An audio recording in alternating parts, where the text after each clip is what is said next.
정부는 선거인단 모집을 시작했습니다. 새누리당은 자유한국당으로 이름 바꿨죠. 국민의당은 안철수 전 대표의 짐승 발언으로 논란이 있었고, 바른정당은 장제원 대변인 사퇴하고 지지율은 최저치를 찍었습니다. 이게 다 지난 일주일 사이에 벌어진 일입니다. 정말 우리 정치 한 치 앞을 예측하기 어려울 정도로 빠르게 변하고 있는데요. 무려 향후 한 달의 미래를 예측해보는 코너죠. 월간 암흑의 이번 주는 월간 정두원 편입니다. 월간 정두원 전 의원 어서 오세요. 네. 오늘이 벌써 세 번째 시간, 우리 세 달 했네요. 네 번째 아닙니까? 헷갈려요. 특집까지 해서 네 번째. 예. 소감이 어떠세요? 저도 기다려줘요. 김현정 씨 보고 싶어가지고. 고맙습니다. 저보고 싶어서 오시는 정두원 전 의원. 아니, 나가고 나면은, 이 방송 나가고 나면은 저 반응들이 좀 있어요? 유튜브 조회수가 되게 많더라고요. 유튜브는 제가 체크를 못 해봤는데. 김현정 씨, 예. 아니 체크해보세요. 놀랄 정도로 뭐. 김현정 씨 인기가 대단한 것 같아요. 오늘 왜 이렇게 저를 띄워주면서 진짜 저도 정두원 전 의원을 좀 띄워드려야 될 것이, 지금까지 이 월간 정두원에 나와서 하신 말씀들이, 예측들이 놀랍게도 다 들어맞았습니다. 예를 들어 반기문 전 총장이 중도 하차할 거다라는 얘기를 종쳤다라는 표현을 쓰셨잖아요. 네. 저는 이제 그 얘기 듣고 사실 그때 좀 놀랐고, 이걸 방송을 그냥 내보내도 되나 할 정도로 염려가 됐는데, 무려 12일 후에 네. 반 총장이 실제로 불출마 선언을 했습니다. 어떻게 무려 12일 전에 그렇게 과감하게 이미 종쳤다 이런 발언을 하셨어요? 그러니까 그게 무슨 예언하는 게 아니고요. 예. 상식의 눈으로 보면 다 보입니다. 근데 의외로 사람들이 상식적으로 판단을 안 하죠. 아하. 그 당시에 상식적으로 눈으로 볼 때는 방법이 없더라고요. 그 양반, 내가 이제 그 양반 입장에서 생각해 보는 거죠. 예. 그래서 그렇게 얘기했던 겁니다. 그렇게 되면 최대 수혜자는 누구예요? 문재인 후보가 최대 수혜자죠. 역시나. 예, 역시나. 그러니까 이제 자리를 딱 굳힌 거죠. 민주당 경선 얘기 제가 잠시 후에 할 텐데, 네. 그 얘기 일단 그러면 좀 기대를 해보고. 네. 그나저나 오늘 새벽에 이재용 부회장 구속됐습니다. 조금 전에 구속이 됐습니다. 네. 예상하셨어요? 이 구속 여부는?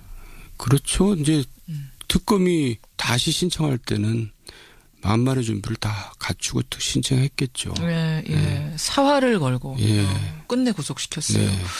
근데 28일이면은 특검은 문 닫지 않습니까? 자동 종료. 네. 그럼 이재용 부회장 같은 거물을 구속시켜놓고도 제대로 수사 못하고 손을 떼야 되는 상황이 벌어질 수도 있는 거네요. 아니, 다른 기업들도 있잖아요. 삼성만 문제된 게 아니라 다른 기업들도 있는데 왜 다른 기업들은 수사를 지금 못하고 있잖아요. 시간이 없어서. 예. 그 심지어 다른 기업까지. 예. 그래서 제가 궁금한 건, 황교안 총리한테 우리 이런 수사해야 되니까 특검 기간 좀 연장시켜달라. 어제 의견서를 냈습니다. 요청했습니다. 예.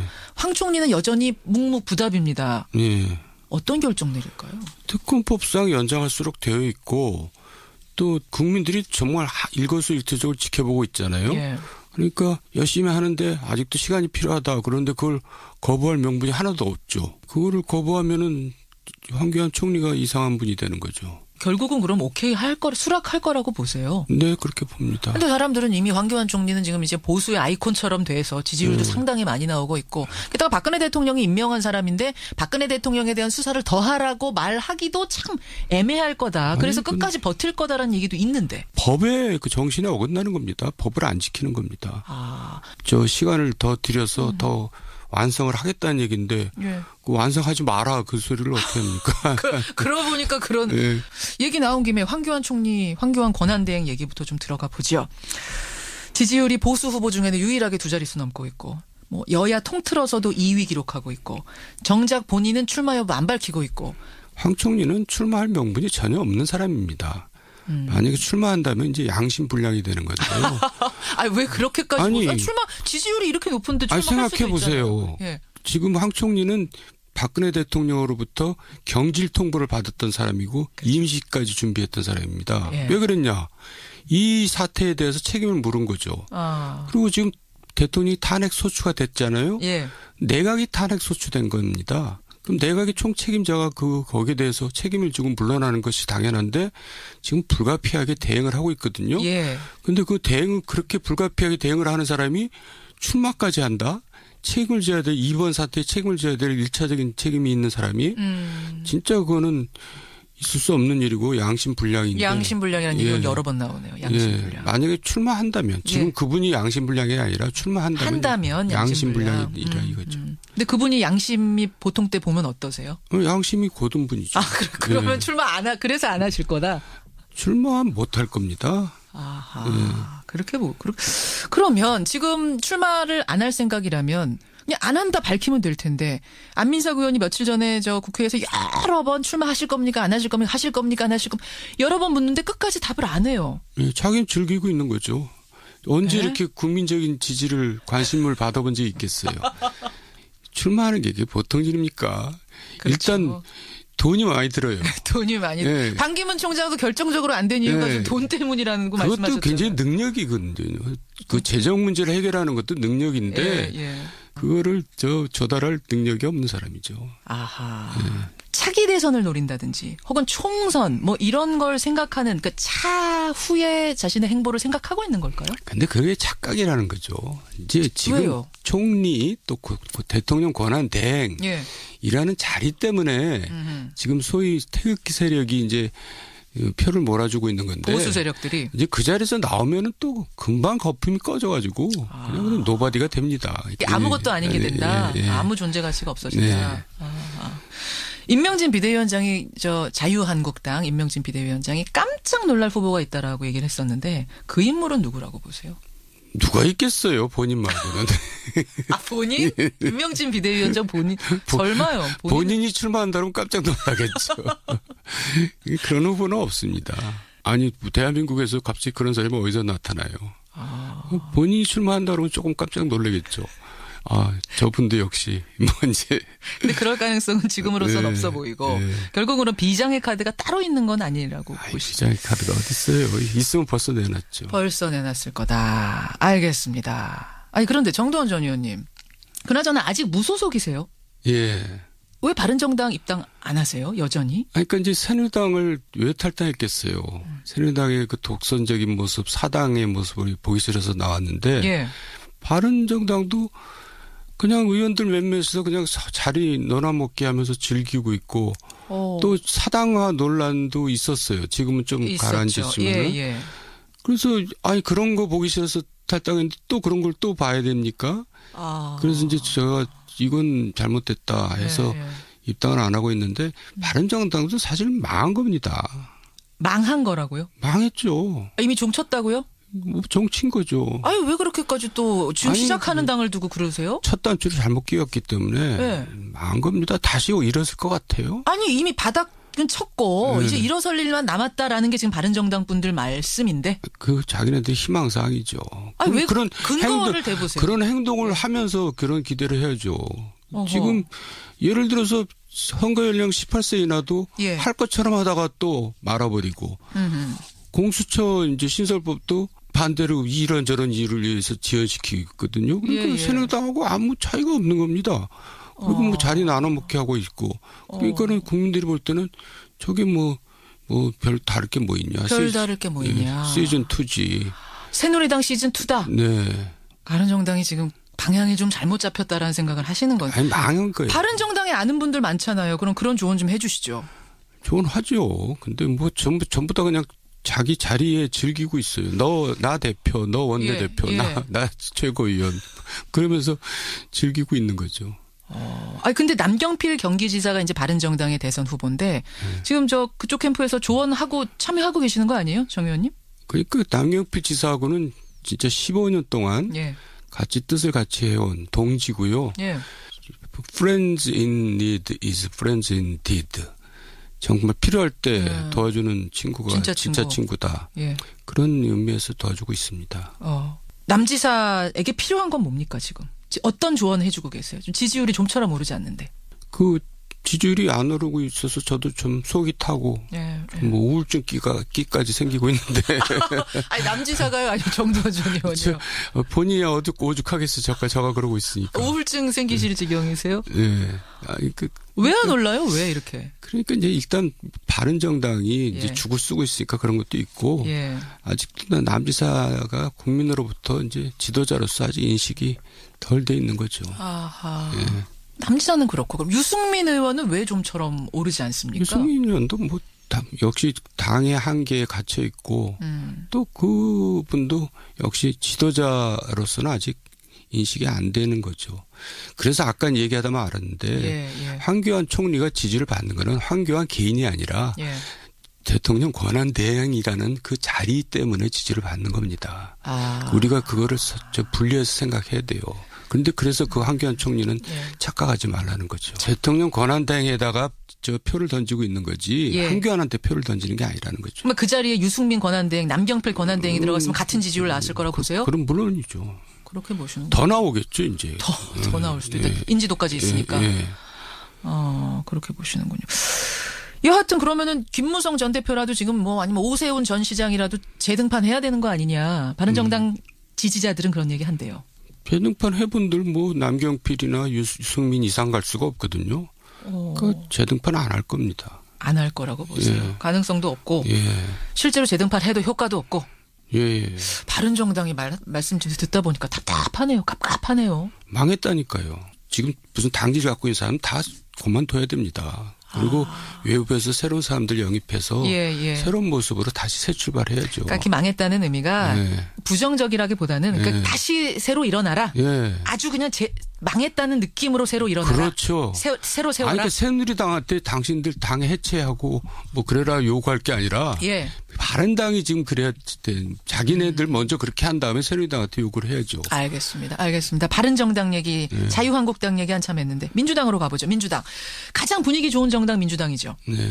당 지지율도 최고 거기에 대선 주자 3사람을 합치면요. 전체 지지율의 60%를 넘어섭니다. 지금 이제 선거인단 모집을 하고 있어요. 경선 선거인단. 막 드라마가 써지고 이러면 막판에 뒤집힐 가능성도 있다고 보여요. 당내 경선의 주자가. 많이 근접할 겁니다. 하지만 뒤집기는 힘들 겁니다. 그러니까 이제 그 소위 친노, 문재인 친문 한 20만으로 추정되는 그 결사대가 있거든요. 그게 있는 그 한 구조적으로 경선에서 이기기가 힘들죠. 그래서 심지어는 안중근 의사가 나와도 힘들다. 그 누가 또 그런 말을 만들어요. 이순신 장군이 나와도 힘들다. 세종대왕이 나오면 혹시 이길지 모르겠다. 세종대왕은 문재인 전 대표 이깁니까? 왜 세종대왕만 이겨요? 이순신 장군 안 되는데. 우리나라 이제 존경심이 이제 제일 강한 사람이 그분이잖아요. 세종대왕 정도가 나와야 문재인 전 대표 이긴다. 당내 경선에서. 그렇게 경선에 구조적으로 문재인한테 유리하게 돼 있다는 얘기죠. 그러니까 워낙 세력이 지금 탄탄하다는 말씀을 하시는 거죠, 결국은. 당내에서. 그렇지만 지금 그런 얘기 때문에 민주당이 당원들만 가지고 혹은 당원들한테 가중치 주는 게 아니라 국민 경선을 완전 오픈했거든요. 누구든 참여할 수 있고 다 가중치 1입니다. 그럼에도 불구하고 그 20만의 탄탄한 지지자를 깰 수가 없습니다. 그 초롱성을. 그럼 대선 끝났네요. 그래서 이제 10년 전 대선하고 거의 비슷한 모양입니다. 그때는 이제 여야의 대결이 아니라 이명박 박근혜의 대결이었거든요. 그러니까 지금은 마치 이제 문재인과 안희정의 대결처럼 돼가고 있는 거죠. 그러면 지금 문재인 안희정 대결에서 말씀하신 대로 문재인 대표의 탄탄한 세력을 이기기 어렵다라고 하면 사실상 대선은 결과가 나왔단 말씀이네요. 뭐 거의 그런 거 아닙니까? 하지만 역선택이란 것도 있거든요. 역선택이라는 게 이론적으로는 가능하지만 우리나라 정치에서 역선택이 실제로 이루어진 적은 없습니다. 그러면 우리가 또 여기서 너무 단정적으로 끝내버리면 이게 문제가 될 수 있으니까요. 안희정 지사라든지 이재명 시장이라든지 혹은 여권의 어떤 인사가 마지막 돌풍을 일으킬 변수라면 뭐라고 보세요? 문재인 후보가 이제 그걸 속된 말로 뻑수를 두면은 그런 일이 생기죠. 방송 용어로 적절하진 않은 것 같아서 제가 좀 정화를 시켜보겠습니다. 그래서 제가 속된 말이라는 표현을 앞에다 썼습니다. 그러니까 스스로 뭔가 자승자박이라고 하나요? 실수를 저지를 경우 자신의 표를 깎아먹는 행동을 할 경우 엄청난 실수를 할 경우에 엄청난 실수를 할 경우 그럴 가능성이 또 농후해 보여요. 그건 또 무슨 말씀이세요? 아니 위태위태해 보인다 이거죠. 왜요? 좀 굉장히 조심스럽게 행보하고 계시는데? 조심스럽게 행보하지만은 또 남자 박근혜 이제 이런 지금 지적도 듣고 있잖아요. 그거는 정두원 전 의원이 하신 말씀이어가지고 얼마 전에 월간 정청래 전 의원이 나와서 아주 굉장히 흥분하면서 반박하셨어요. 그 사람은 아무 일도 아닌 것 같고 흥분한 사람입니다. 이것도 정청래 전 의원한테 제가 다음 주에 질문해야겠네. 아니, 근데 잠깐 그 얘기하고 갈게요. 정두원 전 의원이 그 컨텐츠가 없다는 면에서는 남자 박근혜 같다. 문재인 전 대표. 이렇게 평한 것에 대해서 정청래 전 의원은 아니 컨텐츠가 없다니 무슨 말이냐. 그건 정두원 전 의원이 컨텐츠가 없어서 그렇게 평하신 거다 이러시던데요. 국민들부로 판단하겠죠. 두 분 싸움 시키면 안 되니까 제가 요 정도로. 그런 사람하고 싸우는 거는 저한테 창피한 일입니다. 그 스스로 실수하는 거. 예. 그럴 가능성도 농후하다. 왜? 아니 그러니까 실수라는 건 인간이 할 수 있는 거고요. 그러니까 이제 세상에 제일 힘든 게 잘 나갈 때 겸손하기입니다. 그거는 저를 포함해서 누구도 예외가 아닌데요. 예. 그래서 실수할 가능성이 높다는 거죠. 지금 너무 잘 나가고 있고 네. 적수가 사실은 뚜렷한 적수가 없는 상황 자체가 상당히 불안할 수 있다는 거. 그래서 이제 문재인 전 대표가 명심할 부분이네요. 물론이죠. 예. 명심하겠죠 아침마다. 말하자면 군대에서 그 이제 내일이 제대면은 아예 아무것도 안 한다고 뭐 그런 거 있잖아요. 떨어지는 낙엽 보고도 조심한다. 그것도 이제 마이너스죠. 그러고 있으면 그게 교만으로 비춰지거든요. 이제 다 됐다고 이제 아무것도 안 해? 예를 들면 토론 뭐 이런 거 막 열려도 최소한으로 하고 안 나가고 뭐 이런 행보도 위험하다. 그런 게 이제 계속 될 경우에는 이제 그게 실수라는 거죠. 실수가 다른 게 아니라 교만이 실수인 거죠. 참 앞서가는 사람이 주의해야 될 게 굉장히 많은 거네요. 그 수성이 힘들다 그러잖아요. 수성이 힘들다. 예, 알겠습니다. 월간 정두원 함께하고 계시는데 워낙 뭐 지금 예측한 대로 딱딱딱 맞아가기 때문에 제가 요거 하나 질문 마지막으로 드리죠. 탄핵 언제 결정이 날까요, 우선? 뭐 언론에서도 거의 일치하던데요. 이제 이정희 헌법재판관 사퇴 전에 뭐 3월 9일이나 뭐 10일 정도에 결정할 거라고 다들 그렇게 언론에 나오던데. 동의하십니까? 네, 동의합니다. 자, 그러면 언론이 언제 결정될까에 대해서는 얘기를 합니다. 맞습니다. 6일, 9일, 11설 나옵니다. 거기까지는 뭐 대충 일치하는데 어떤 결과가 나올지까지는 얘기 못하고 있거든요. 어떻게 보세요? 인용되겠죠. 탄핵이 될 거다. 네. 왜 그렇게 바로 말씀하십니까? 뭐 충분하지 않습니까? 이 정도면은. 그리고 헌법재판소라는 데가 사실은 왜 대법원에서 분리시켜 놨냐면 헌법재판소는 어차피 정치적인 판단을 하는 데입니다. 정치적으로 판단할 때는 당연히 인용이죠. 지금 국민들의 대다수가 탄핵을 원하고 있잖아요. 여기서 정치적인 판단이라 함은 그러니까 탄핵 심판은 이 사람이 그 자리를 계속해서 유지할 수 있느냐 없느냐. 국민들이 인정을 하느냐 안 하느냐 그 부분이 굉장히 중요하다는 말씀인 거죠. 나라의 앞날까지도 같이 고려한다는 것이 정치적인 판단인 겁니다. 그렇군요. 네. 볼 때 결국은 탄핵 인용, 탄핵이라는 국민 민심, 촛불 민심을 거역하기는 어렵다. 지금까지 헌법재판소가 늘 정치적인 판단을 해왔어요. 그렇군요. 그러면 3월 초에 결정 나고 나면 대선은 5월 초, 5월에 된다는 얘기네요. 그렇죠. 네. 여러분은 어떻게 생각하십니까? 정두원 전 의원의 개인 생각이지만 여러분의 의견도 좀 보내주시고요. 이제 또 한 달 뒤에 우리 만나야 되겠네요. 네. 끝으로 하실 말씀? 아니 이제 제가 말을 좀 이렇게 하다 보면은 남한테 상처 주는 일이 좀 있는 것 같아요. 그래서 혹시 그런 일이 있으면 이 방송 자체가 국민들한테 아주 상식적인 입장을 얘기를 해야 되기 때문에 그런 걸로 이해해 주시기 바랍니다. 잘 되라고 제가 하는 겁니다. 약이라고 생각하셔라 그 말씀. 병 주고 약 주고 오늘도 잘하셨습니다. 정두원 전 의원님 고맙습니다. 네, 감사합니다. 월간 정두원이었습니다.